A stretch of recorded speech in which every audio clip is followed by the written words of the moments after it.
a face mais visível do crime organizado para o morador de periferia não é a Faria Lima lavando dinheiro, não é o posto de gasolina do PCC, não é o presídio fragilizado. Eles estão fragilizados, é fato. A face mais visível do morador de periferia é a porra da barricada na porta da sua casa, é descobrir que ele tem que pagar a internet da facção, né? Você está acompanhando isso? Sim. Tá?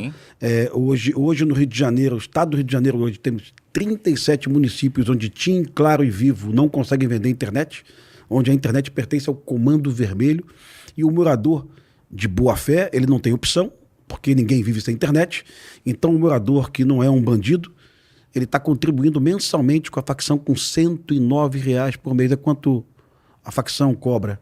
A Claro cobra 89, a facção cobra 109, né? Então eu acho que esse é um assunto tão emergencial. Em São Paulo tem isso já, cara? Já tem internet da facção, cara? Cara, bem menos, mas tem. Inclusive eu tive há um pouco mais de um ano reunião com os diretores da Anatel, que eles falam o seguinte: eu vou fazer o quê? 20 mil provedores no Brasil? Porque uma coisa é eu mandar um fiscal numa coisa que está irregular, mas que é uma coisa clandestina, mas que não é do crime organizado. Outra coisa é como é que eu vou mandar o meu fiscal da Anatel para o território dominado pelo crime, né? Então tudo começa com a recuperação do território. Com a recuperação do território não consegue fazer nada. A operação para reprimir a lavagem de dinheiro, ela é importante, é urgente, mas o dinheiro sai do território, né? Parece que o governo federal não compreende isso, cara. Parece que não compreende. É porque às vezes falam, não, mas a gente tem que enfrentar com inteligência, a gente tem que enfrentar com tecnologia. Só que quando eu pergunto para quem utiliza isso como único discurso para segurança, tá, o que é inteligência? Qual tecnologia que você vai usar? Porque eu concordo plenamente em asfixiar e manter preso, se for o caso, para sempre, que eu defendo uma nova Constituição, hoje é inconstitucional, mas no caso prisão perpétua, pro chefão do PCC que tá na Faria Lima, né? Agora, como é que com inteligência ou com tecnologia, sem ter um enfrentamento armado, eu retomo um território? Não existe isso. Não tem. No Banco Central não pode fazer nada para retomar um território. A Receita Federal não vai retomar um território. Perfeito, né? Perfeito. Então é em linha com o que você está falando. É óbvio que é importantíssimo, né? Você combater a lavagem de dinheiro, imposto de gasolina, você ir atrás, em São Paulo até rede hoteleira, de restaurantes, que hoje tem muitas moradias também no Tatuapé, de luxo, que integrantes do PCC têm morado.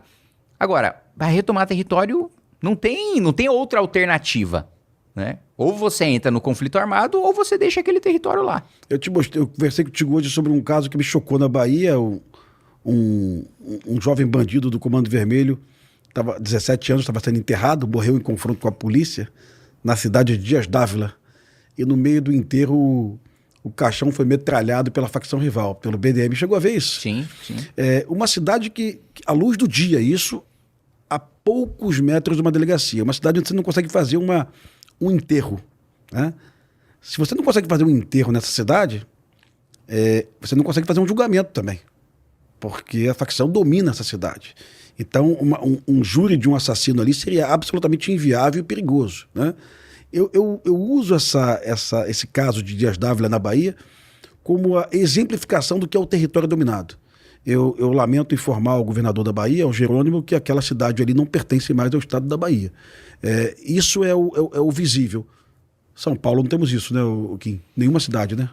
Não, nesse nível não tem nenhuma cidade. Em que o que você tem no interior de São Paulo são prefeitos ligados ao PCC, mas em que não existe nenhum controle sobre julgamento em segunda instância, por exemplo. O cara pode até ter uma grande influência sobre o juiz local, sobre o promotor local, só que no recurso o cara vai ser condenado, né? E o prefeito não tem o domínio territorial, né? Não vai ter o caixão, barricada e fuzil, fuzil, caixão sendo metralhado, grávida morrendo com o próprio filho dentro da barriga, com um tiro de troca de tiro de bala perdida. Não, isso não vai existir, né? Agora, que você tem, e isso é muito preocupante, e esse é um dos pontos também que eu tenho uma preocupação em relação ao paralelo na Itália, porque o paralelo da Itália tem um ponto positivo e tem um ponto negativo.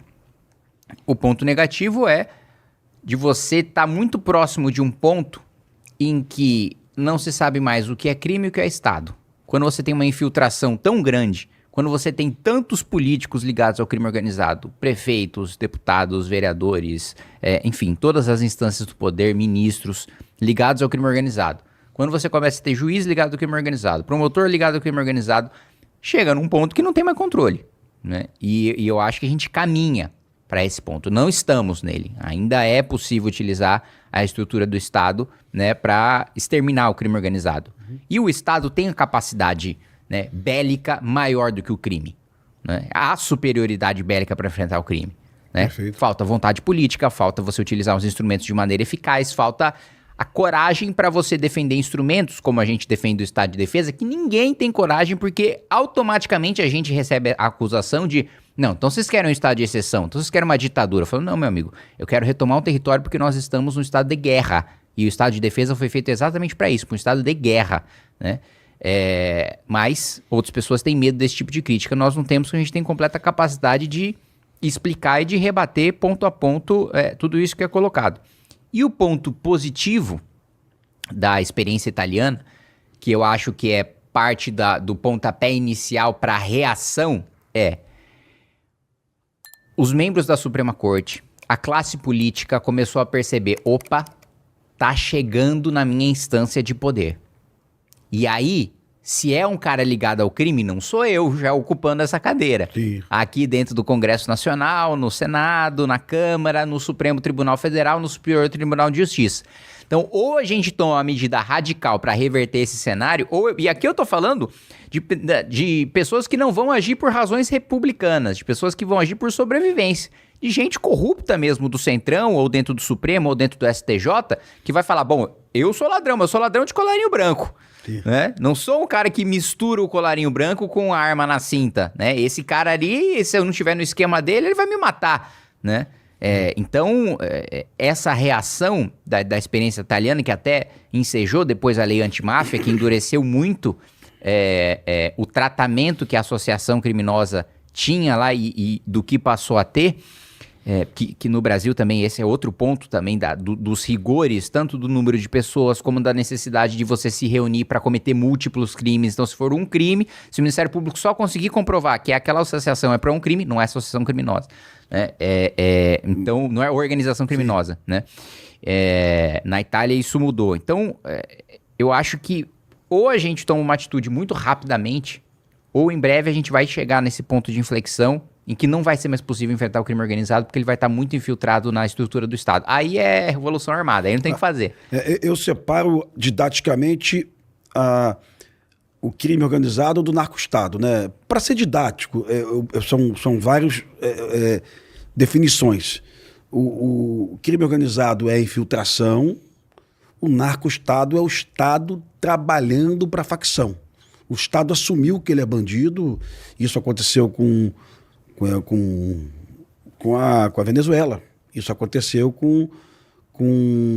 da época do escândalo Irã-Contras, né? Aconteceu com a Nicarágua. Vários estados. Aconteceu com o Panamá também, no governo Noriega, né? O Estado assumiu. Nós vendemos cocaína, né? Isso pode estar acontecendo com algumas prefeituras do Brasil. Eu acompanhei, assustado, a questão que envolve ali a prefeitura de João Pessoa, né? Uma investigação da Polícia Federal investigando a esposa do prefeito e a filha do prefeito por terem conexões com uma facção chamada Nova Al-Qaeda. Bom, se isso é verdade, não está finalizado ainda o julgamento. Se for verdade, João Pessoa já é um município narco-estado, né? Então eu tenho cuidado, mas eu também tenho uma preocupação de explicar para o eleitor, de forma didática, porque o eleitor não enxerga, poxa, Pimentel, o colarinho branco não está ligado ao fuzil. Mas se você puxar, se você vier puxando, vou dar um exemplo do Rio de Janeiro. Temos uma Refit, que sonegava impostos, 13 bilhões. O governo de São Paulo tenta receber esse dinheiro através de ações, tá? Mas o governo do Rio resolveu dar uma anistia para a Refit, a maior anistia de ICMS da história, né? 95% da dívida anistiada com os votos da Assembleia Legislativa, dos deputados de direita, aqueles deputados que bate no peito, né? E quando você descobre numa investigação do GAECO de São Paulo que a Refit está ligada à Copap, e a Copap está ligada ao PCC. O PCC matou o delegado na porta da prefeitura. Opa, já está conectado. Sabe? Se você quer ser bonzinho com a Refit, você foi abraçado pelo PCC e pelo Comando Vermelho. Você pode não estar percebendo. E aí eu te pergunto a responsabilidade do partido. Porque aqui no Rio de Janeiro, eu sei que a Alesp não é a Alerj, tá, cara? Sim. Eu entendo que a Alesp seja muito melhor que a Alerj. Mas aqui no Rio de Janeiro nós tínhamos o TH Joias, deputado do MDB, preso 2 vezes vendendo fuzil para o Comando Vermelho. Que frequentava cerimônias do lado do governador do estado, do lado de coronéis. Foi preso 2 vezes. Interessante que o chefe de Polícia Civil do Rio de Janeiro, ele prendeu o TH 2 vezes. O nosso secretário Felipe Cury, né? Então, quando ele via o TH numa cerimônia, ele saía do palanque. Ele não aceitava aquilo. E o MDB, cara? Como é que o MDB aceita um cara desse, meu irmão? O Missão aceitaria um cara desse, irmão? Não, jamais. Jamais. Jamais mesmo, Kim? Jamais não, mesmo. O quê? Tem um cara ligado ao crime organizado? Mas aí, o diretório teu estadual iria fazer o filtro, irmão? Não, aí, vamos lá. Se um cara desse passasse pelo filtro de diretório estadual, sim, e aí fosse descoberto que o cara tem ligação com o crime, aí primeiro que se lasca o diretório estadual. A gente vai como nacional e tira o cara. Mano? Óbvio. Nunca vou ver um cara desse num Missão, meu irmão. Não. Se tiver, a gente expulsa na hora. Sim. Né? Então, é óbvio que no partido você tem lá 5 mil municípios, 5 mil diretórios, sim, e que um dos diretórios pode pegar um pilantra. Agora, pilantra foi pego, a gente ficou sabendo, a cabeça tá cortada. Imagina, ligação com o crime organizado. A partir do momento que a gente for conivente com qualquer coisa dessas, acabou o partido. Deixa eu ressaltar pra você, deixa eu ressaltar que ele já tinha sido preso antes, tá? Então isso aí é zero hipótese. Tá. Né? Se já não há nenhuma dúvida de que o cara tá ligado com o crime, não, isso aí, pelo amor de Deus. Não há espaço para isso. No dia que houver, acabou o nosso partido. Acabou. Aí já não tem... Se chegou num ponto de aceitar um cara ligado ao crime organizado, desisto, não apoiem mais, não voto. Eu mesmo tô fora, entendeu? Então, isso não existe. Agora, nós tivemos o cuidado, politicamente, de não deixar nunca que aconteça conosco o que aconteceu com o João Amoedo no Novo. Porque o Amoedo, ele fundou o Novo, aí depois tomou um golpe. No partido que ele próprio fundou. Uhum. Ele perdeu o controle e o partido seguiu outro rumo. Né? Porque você falou o diretório estadual vai lá, faz uma coisa. Com a gente é o seguinte, nós temos o controle sobre os diretórios estaduais. É óbvio que a gente não consegue centralizar todo o filtro de candidatos. Agora, se precisar tomar qualquer atitude no diretório estadual, nós temos o poder. E ninguém também consegue organizar um motim para tomar a nacional como aconteceu no Partido Novo. Não existe essa possibilidade. Né? Você fala, não, mas isso é antidemocrático. Não, meu amigo, democracia é você ter várias visões de mundo que são representadas por vários partidos. Se você não tem a nossa visão de mundo, você não vai tomar o partido da gente, você vai para outro. Nós temos essa visão. E nós fazemos o enfrentamento ao crime organizado.